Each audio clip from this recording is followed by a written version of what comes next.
Hello, we're here at Malta Blockchain Summit, and I'm here with Carmelo Pistorio, the chairman of FID. So how has the event been so far for you? Wonderful. I don't quote me on this, but I believe that we had 8,000 visitors. Is that correct? So Malta is trying to position itself as a global hub for blockchains, and I think that it has all the requisites to do it.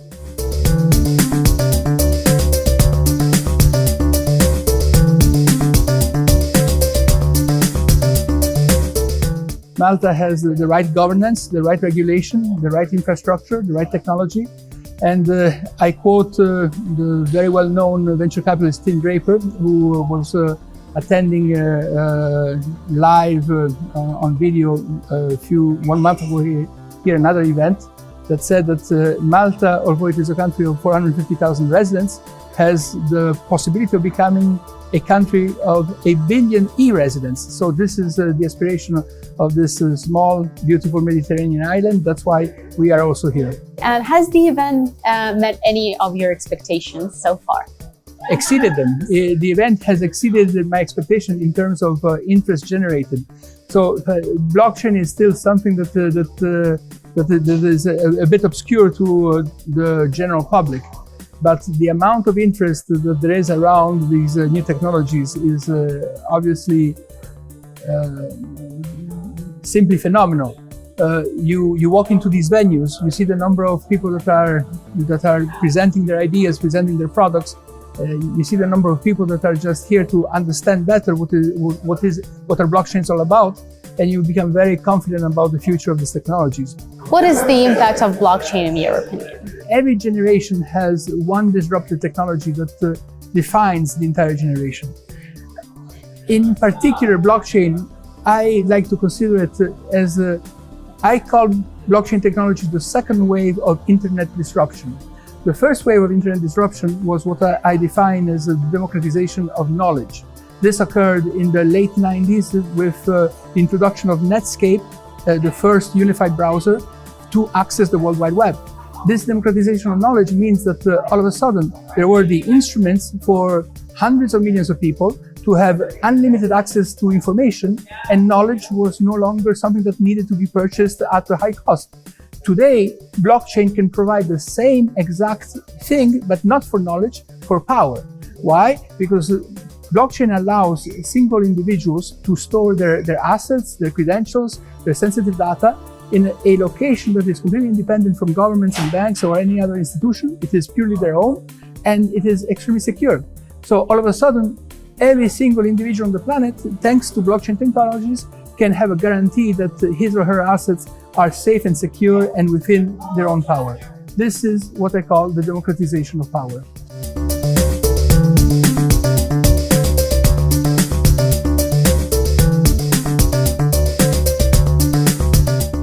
And why blockchain? How did this come about? The emergence of blockchain is actually, as in every new generational change, every new technology that disrupts the way that people live their daily lives around the world. But there wasn't only one technology. We at FID, we've been looking at blockchain since 2014 as one of the ways to encrypt products. So today, if you use a phone or a digital device, you can store your fingerprint, you can store your face, but it will always be stored locally. It will never be stored on the cloud because it's not safe. Instead, with blockchain, finally, you can store it anywhere in the world at the same time. It just happened that thanks to Bitcoin, which popularized cryptocurrencies and popularized blockchain, this is the form of encryption that has become the most prevailing form of encryption, and it is allowing us today, for example, to make the transition from offering our biometric services at FID locally on local servers to globally to an audience that is much more vast and decentralized. Yet not many people understand the concept of blockchain and how it works. So if you had to explain it in simple terms for people who don't know that much about it, what would you say? Sophie, I have to thank you very much for this question because this is my favorite question. I consider myself, besides an innovator, also an educator. So I love to explain complex things to an audience that maybe has not spent the time to understand better what it is about. My favorite analogy is that of, you may recall the British mathematician Maxwell, who in the middle of the 19th century had theorized the existence of electromagnetic waves just through mathematical calculation. Nearly a quarter century later only, Hertz managed to demonstrate the existence, physically demonstrate the existence of electromagnetic wave. Knowledge is like that. Today, we are comfortable with the fact that radio waves exist, even though we cannot understand it clearly how they work. We are comfortable with the fact that the atoms exist, although we cannot see it. We are starting to be comfortable with the fact that quanta exist, although it's still very incomprehensible of how they work. Blockchain is going to be the same. Today, we have a lot of, we still do not know what blockchain are because they are not widely used. Once they will be widely used, it will be understood. And what are they? They are nothing more than a simple ledger. So imagine your mom and pop shop where you have mom and pop that are selling goods at the front of the shop, and they have their register at the back of the shop where they keep track of everything they sold and everything they purchased. It's just that, nothing more. Only that there are three key words. This register is not in a closet, it's not on a computer, it's not in the safe. It is decentralized on computers, nodes around the world.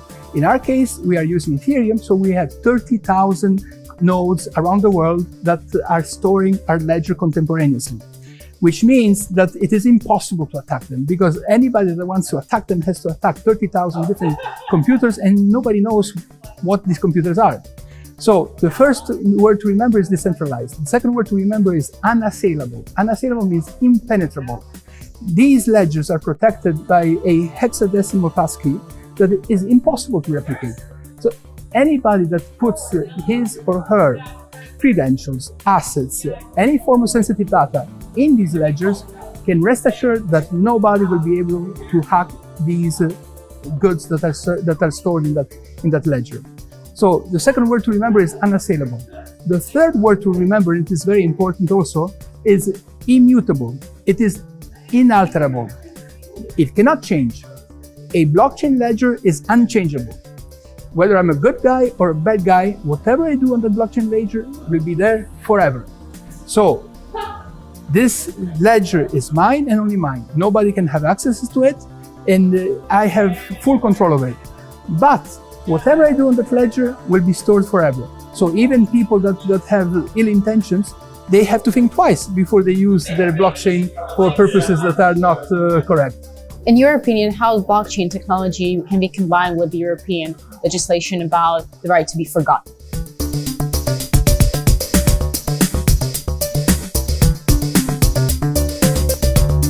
Blockchain is still a extremely novel technology. From a market adoption, I would say it is almost in its infancy. Governments tend to be laggards compared to innovators, so regulation regarding blockchain is still in the works, and nobody knows exactly what it will look like when it will be announced sometime next year. From my understanding and from our point of view at FID is that whatever has been decreed for biometrics will apply also for biometrics on the blockchain. For example, in terms of privacy, you can use your face to access your iPhone 10, but an employer cannot use face recognition to ask his employees to access their premises, because that is considered an infringement of privacy. The same thing will happen with blockchain. There will need to be an individual consent to use the biometric data on the blockchain. Regarding the right to be forgotten, which is a very correct issue, a right that I share, you cannot alter blockchains. But the fact that you cannot alter blockchain does not mean that you can still have access to that information. As I know, there's also a lot of concern about privacy and laws. So what is your take on this issue? In terms of privacy, whatever is stored on your ledger is only yours. The ledger is a contract between yourself and a private entity. It is a binding contract and nobody can breach it. The other question that arises around privacy is also the legality or the rule of law. A lot of people you have two extremes. You are the people that are concerned about the privacy. Hey, now they know everything about me. No, nobody knows because it's only yours. It's anonymous. But they say, it's anonymous, so you're doing it for evil reasons. You're doing it for money laundering, for fraud, for stealing money. Wait. There is a problem there.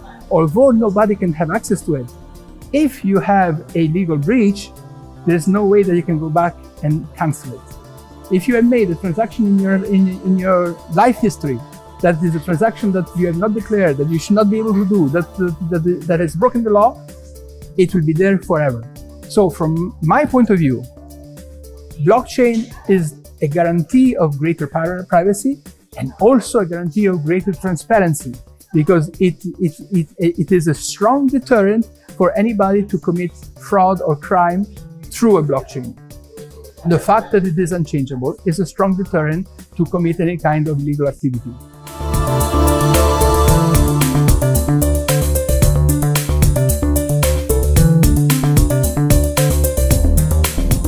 As I know, FID is proposing biometric approach to blockchain, so why? As you can see, I am a little bit more mature than most blockchain entrepreneurs that you have interviewed so far, I'm sure. But that's because there are always generation gaps between mechanization. Mechanization was the driver of industrialization and the driver of economic growth right after the Second World War. Then came electronics, then came telecommunications, then came the internet. Now content is driving, and all the technologies around content are driving innovation and economic growth. But every new generation has a bit of lost touch with the previous generations. Semiconductor guys, electronic guys don't really understand mechanics. Internet guys don't necessarily understand how a circuit board is functioning. The interesting thing about us, and not to be vain, is that I individually, my company, my activity, we have been pioneering biometrics for 17 years, and me personally for 15 years. Now we are mending the gap. We are bridging the gap between these two generations, the blockchain generations and the biometric generation. But why is biometric so central to this? Biometric is so central to this because of that passkey that I mentioned before that is impenetrable. If you lose it, you lost everything. According to Forbes, there are $4 billion worth of lost Bitcoins. That's a lot of money. That's why people are so scared. They're so scared. It's like, if I lose my passkey, I lose everything. So what we propose, and we are the first people to do it in the world, is that by using biometrics, and in particular, we like to use the face because it is the most direct, intuitive way that we communicate as human beings. By using your face to access your goods and services, to access your transactions, you don't need the passkey. Once you register, you take your passkey, you put in your safe. You don't have a safe, you dig it under the tree in your backyard, or you put it under the broken tile in your bathroom. Forget about your passkey. From now on, you just use your face. And we use machine learning. We use machine learning so that as people grow older, such as me, our algorithm will continue to understand that it is still the same user and will adapt to the changes of the user. Of course, if you disappear from the world for 20 years, when you come back, you have to retrieve the passkey because probably you changed too much. If the person does change a lot, like if it's plastic surgery or, I don't know, a man grows a beard, it will still work, right? Beard, no problem at all. So our algorithms are trained to understand which parts of the face are more likely to change and which parts of the face are less likely to change. Plastic surgery is an issue. It depends what you do. There's a lot of types of plastic surgery. For example, XID is from Singapore, and I've spent the past 18 years living in Singapore. Now I split my time between Singapore and Malta. The most common plastic surgery in all of Asia is what they call double eyelids. So the ladies like to have bigger eyes like Westerners, so they do a little cut. That will not affect our algorithm. Other type of plastic surgery, such as the nose, will not affect our algorithm. If you do major activity on the cheekbones, move the cheekbones, or other type of dramatic plastic surgery, in other words, if your friend will not be able to recognize you, chances are that you will need to re-enroll a second time. So it's possible to actually alter this Face ID and change it? Yes, yeah, oh, of course. But what is unchangeable is the passkey and what is written on the blockchain. But your access to it is adjusted with our token. So if for example, you do go through this kind of activity that you have to reconstruct your face for whatever reason, then you have to access with the passkey and change the credentials on your account. We basically are offering an alternative way to access your blockchain from the passkey point of view, not what is recorded on the chain. What is recorded on the chain cannot change. But your biometric data is the access to it. It is not what is stored there. Thank you so much for your time, Carmelo. It's been a pleasure. Thank you very much. My pleasure.